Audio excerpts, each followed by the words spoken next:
তার মানে মেয়ে মুসলিম, মা অমুসলিম, ভেজাল আছে না নাই? কিন্তু কুতাইলা আর ধৈর্য ধারণ করতে পারে না। নার ছেড়া ধন, কলিজার টুকরা ধন, কলিজার টুকরা সন্তান আসমারে দেখতে বড্ড মন চায়। সাইয়েদনা আসমা রাদিয়াল্লাহু তাআলা আনহা মক্কা থেকে হিজরত করে মদিনায় চলে গেলেন।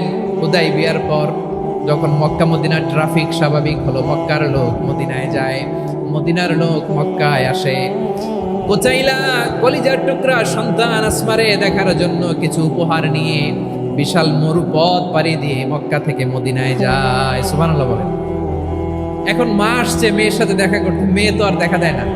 মেয়ে ভাবছে আমার মা তো মুশরিকা, অপবিত্রা, তার সাথে কি দেখা দেয়া যাবে? বিশ্বনবীর দরবারে চলে গেলেন। সুবহানাল্লাহ বলেন। কি সৌভাগ্যবান ছিল তারা, মাসলা জানার দরকার হলেই নবীর দরবারে চলে যেত। ঘরে বউয়ের সাথে ঝগড়া হলে নবীর দরবারে চলে যেত। অনেক সাহাবী বলে আমার পেটে ক্ষুধা লাগলেও আমি নবীর কাছে চলে যেতাম, কারণ নবীর চেহারার দিকে তাকালেই আমার পেটের ক্ষুধা মিটে যেত।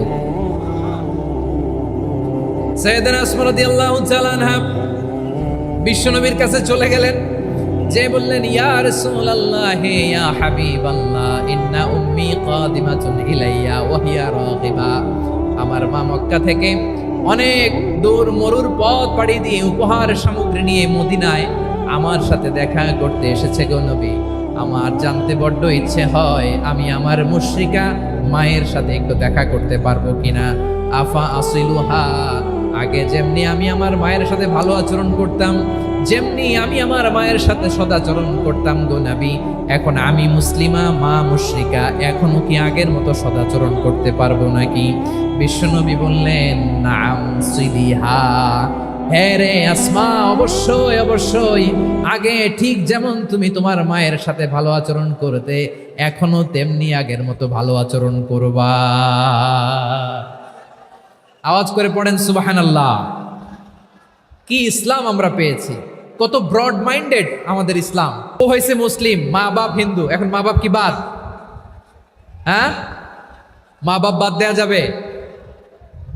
যেই মা আপনার 9 মাস 8 মাস পেটে ধারণ করলো, আপনার মায়ের নার ছেঁড়া ধন, আপনি ওই মারে বাদ দিতে পারবেন? যেই মায়ের বুকের তাজা দুধ খেয়ে আপনি আজকে বাড়ন্ত তাজা তরতাজা, ওই মারে বাদ দেয়া যাবে? মায়ের এক ধারে দুধের দাম, কাটিয়া গায়ের চাম, পাপোশ বানাইলেও ঋণের শোধ হবে না, এমন দরদি ভাবে কেউ হবে না আমার মাহা গো।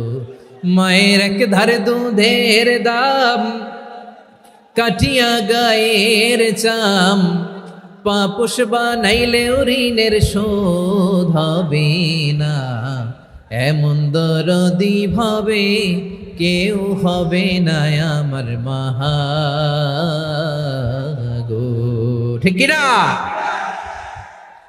মাকে তো বাদ দেয়া যায় না। وَقَضَى رَبُّكَ أَلَّا تَعْبُدُوا إِلَّا إِيَّاهُ وَبِالْوَالِدَيْنِ إِحْسَانًا।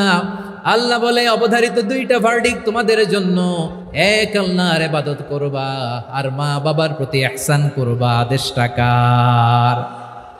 মা বাবার প্রতি ইহসান করতে হবে। আমার মা হিন্দু হোক ভালো আচরণ করতে হবে, বৌদ্ধ হোক ভালো আচরণ করতে হবে। আমার যে সমস্ত হিন্দু ভাইয়েরা মুসলিম হয়েছ, তোমাদের মা বাবা এখনো মুসলমান হয় নাই, তাদের সাথে ভালো আচরণ করতে হবে। আপনাদের খেদমত নিজে করতে হবে অথবা খেদমতের ব্যবস্থা করাই দিতে হবে। মান্থলি যে খরচ লাগে এটা দিতে হবে। আরে তুমি এখন মুসলিম, তোমার মা বাবা হিন্দু, এখনই তো সুযোগ ইসলামের সৌন্দর্য দেখানো। এখন মা বাবা যদি দেখে আরে এটা হিন্দু থাকতে তো বদমাইশ ছিল, বেয়াদব ছিল, কি এমন ধর্ম সে গ্রহণ করলো যেটা গ্রহণের সাথে সাথে সে পাল্টে গেল? কি এমন ধর্ম সে গ্রহণ করেছে যেটা তার জীবনকে আলোকিত করে দিয়েছে? নসিব ভালো হলে তারাও কালিমা পড়ে মুসলমান হয়ে যাবে। কত ওপেন মাইন্ডেড ইসলাম, কত ওপেন আপ করতে পারে, চিন্তা করতে পারেন? বিষ্ণু বললেন হ্যাঁ অবশ্যই, নাম সুলিহা, আগে যেমনি ভালো আচরণ করছো আসমা, এখন ওই রকমই করো, পারলে আরো বাড়াই করো। সুবহানাল্লাহ বলেন। তাহলে আমার যে হিন্দু ভাইয়েরা, হিন্দু বোনেরা, ইমানের বদৌলতে দৌলতে আপনি ধন্য হয়েছেন, আপনার আম্মা আব্বা এখনো মুসলমান হয় নাই, তাদের জন্য দোয়া করেন। তাদের জন্য দোয়া করেন, আল্লাহ যেন তাদেরকেও ইমানের দৌলত দান করে।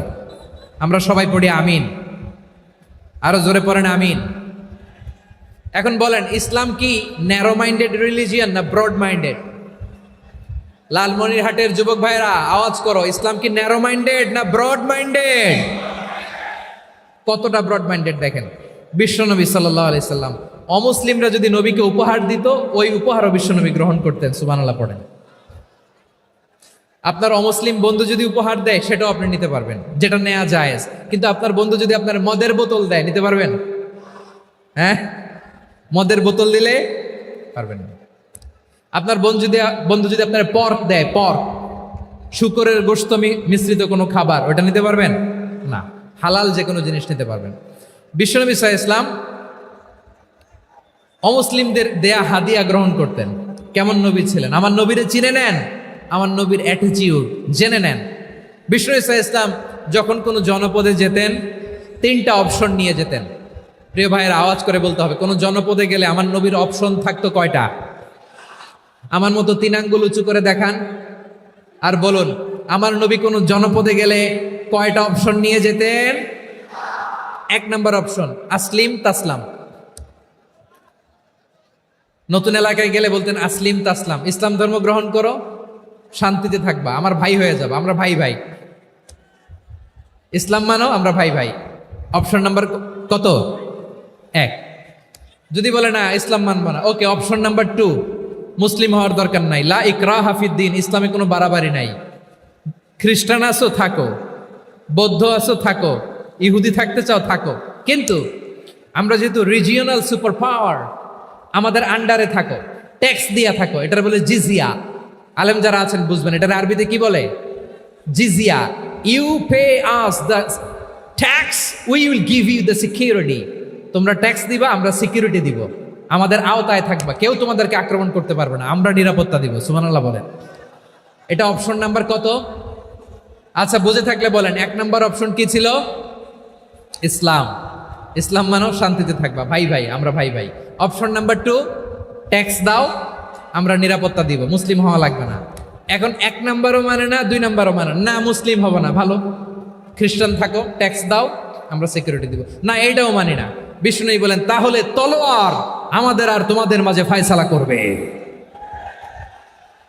মুসলিমও হওয়া না, ট্যাক্স দিবা, নিরাপত্তা দিব, আমরা সুপার পাওয়ার, আমাদের আন্ডারে থাকবে, এইটাও না। তাহলে তোমাদেরকে তো আমরা বিশ্বাস করতে পারি না, কখন না কখন বিশ্বাসঘাতকতা করো, কার সাথে মিলে হাত মিলাও, তলোয়ার আমাদের মাঝে ফয়সালা করবে। তখন তিনি জেহাদের সশস্ত্র সংগ্রামের ঘোষণা দিতেন। সুবহানাল্লাহ পড়েন। দেখেন, পশ্চিমারা জেহাদকে এইভাবে চিত্রায়িত করে না। ওরা জেহাদ বলতে বোঝায় তলোয়ার, হাত কাটো, গলা কাটো, না। জেহাদ সশস্ত্র সংগ্রাম 3 নম্বরে। অধিকাংশ ক্ষেত্রেই বিশ্বনবীর সুন্দর আচরণ দেখে, আরে আমার নবীর যে নুরানি চেহারা, অনেকে তো কেবল সিরেফ চেহারাটা দেখেই কালিমা পড়ে মুসলমান হয়ে গিয়েছে। যারা মুসলিম হয় নাই, তারা তাদের ইসলামেই বলবৎ ছিল, ট্যাক্স দিয়ে ইসলামের আন্ডারে ছিল। যারা এটাও মানে নাই, ওইটাও মানে নাই, তাদের বিরুদ্ধে জেহাদ। বিষ্ণু ইসলাম 7ম হিজরিতে যখন খায়বার বিজয়ের পরে ইসলাম রিজিওনাল সুপার পাওয়ার হিসেবে আত্মপ্রকাশ করলো, বিশ্বনবী চিঠি লিখলেন অন্যান্য সুপার পাওয়ারের কাছে, রাষ্ট্রীয় চিঠি লেখে এক রাষ্ট্রপ্রধান আরেক রাষ্ট্রপ্রধানের কাছে। ঠিক কিনা বলেন? জানেন না আপনারা? এই যে 24-এর ছাত্র নাগরিক অভ্যুত্থানে, এই অভ্যুত্থান যখন শুরু হয়, আমি তখন সাউথ আফ্রিকাতে, একটা স্ট্যাটাস দিয়েছিলাম, কোটা নয়, গোটা দেশ সংস্কার করা লাগবে। শুধু বাংলাদেশ নয়, সারা বিশ্বের বাংলা ভাষাভাষী লোকেরা এই আন্দোলনের সাথে সমর্থন তারা করেছে, এটাকে সাপোর্ট করেছে, তারা সমর্থন দিয়েছে। আমাদের ইউনাইটেড আরব আমিরাতের বাংলাদেশি ভাইয়েরা, তারা সেখানে রাস্তায় নেমে এসেছিল, জানেন? ওইখানে ডেমনস্ট্রেশন করা যায় না, সেখানকার সরকার তাদেরকে যাবজ্জীবন দিয়েছিল। তখন আমাদের এই যে প্রধান উপদেষ্টা ডক্টর মোহাম্মদ ইউনূস সরাসরি G2G বলে, এটারে G2G, government to government, G2G, উনি চিঠি লিখলেন যে তাদেরকে, ইউর হাইনেস, হে সম্মানিত আমির, আপনি আমার এই চিঠির কারণে আমার সম্মানে এই 53 জন বাংলাদেশিকে মাফ করে দেন। এই চিঠির বদৌলতে বেকসুর খালাস পেয়ে গিয়েছিল আমাদের ভাইরা। জানেন না এই ঘটনা আপনারা? তাহলে গভর্নমেন্ট টু গভর্নমেন্ট চিঠি দেওয়া হয়। সপ্তম হিজরিতে বিষ্ণু ইসলাম সব সুপার পাওয়ারের কাছে চিঠি দিলেন, রোমান সম্রাটের কাছে, পারস্য অধিপতির কাছে, মিশরের অধিপতির কাছে, সবার কাছে চিঠি লিখলেন। চিঠির ভাষা ছিল এরকম, মিন মুহাম্মাদিন রাসূলিল্লাহ ইলা মুকাওকিস আযীমিল কিবত, মুহাম্মদ রাসূলুল্লাহর পক্ষ থেকে মিশরের বাদশার কাছে, আসলিম তাসলাম, ইসলাম মানো শান্তিতে থাকবা, সালামুন আলা মান ইত্তাবা আল হুদা, শান্তি তার জন্য যে হেদায়েতের অনুসরণ করে। সুবহানাল্লাহ পড়েন। তো এই চিঠি অনেকে ভালোভাবে রিসিভ করেছে, অনেকে এই চিঠি পাওয়ার পরে নবীর কাছে আবার ইন রিটার্ন উপহার পাঠিয়েছে। কি পাঠিয়েছে? উপহার। মিশরের বাদশাহ মুকাওকিস তিনি বিশ্বনবীকে বিশাল এক উপহারের ডালি পাঠিয়েছেন। মিশরের বাদশাহ মুকাওকিস ছিলেন ধর্মে খ্রিস্টান। লালমনিরহাটের ভাইয়েরা আওয়াজ করে বলেন, মিশরের বাদশাহ ধর্মে কি ছিল? খ্রিস্টান। কি উপহার দিয়েছিল আমার নবীকে? শুনতে মনে চায়? আওয়াজ নাই লালমনিরহাটের গলায়, শুনতে মনে চায়? 1000 স্বর্ণ মুদ্রা, 1000 স্বর্ণ মুদ্রা। 2টা খ্রিস্টান দাসী, একজনের নাম মারিয়া বিনতে শামউন আল কিবতিয়া, আরেকজনের নাম সিরিন বিনতে শামউন আল কিবতিয়া। একজন খ্রিস্টান দাস 20 থান কাপড় জামা বানানোর জন্য, আমরা নবী যেন সেলাই করে জামা বানাতে পারে এই জন্য 20 থান কাপড়, 20 থান ফাইন গার্মেন্ট। সুবহানাল্লাহ পড়বেন না?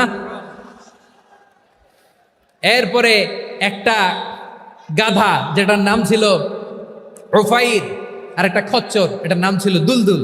খচ্চর চিনেন? গাধা আর ঘোড়ার ক্রসিং এ যে প্রাণীটা দুনিয়াতে আসে ওটার খচ্চর বলে। তো এই যে সুপার পাওয়ার খ্রিস্টান বাদশার কাছে নবী চিঠি লিখলেন, ওই খ্রিস্টান বাদশাহ আমার নবীকে উপহার দিল। বিশ্বনবী এই উপহারগুলো সানন্দে গ্রহণ করেছে। সুবহানাল্লাহ পড়বেন না? তাহলে অমুসলিম কেউ যদি আপনাকে উপহার দেয়, হালাল উপহার হলে আপনি গ্রহণ করতে পারবেন। অনুরূপভাবে পারস্যের বাদশাহ, রোম সম্রাট বিশ্বনবীকে উপহার পাঠিয়েছেন। আমার নবী সবগুলো উপহার গিফট গ্রহণ করেছেন। সুবহানাল্লাহ বলেন। তাহলে প্রিয় লালমনিরহাট আওয়াজ করে বলুন, ইসলাম কি ন্যারো মাইন্ডেড রিলিজিয়ন না ব্রড মাইন্ডেড? আম্মাজান আয়েশার কাছে মাসালা জানতে চায় মেয়েরা, হে আম্মাজান, অগ্নি উপাসকেরা তাদের ঈদের দিন নওরোজের সময় আমাদেরকে পাখি দেয়, নেওয়া যাবে? উনি বললেন, ওরা জবাই করে দিলে নেওয়া যাবে না।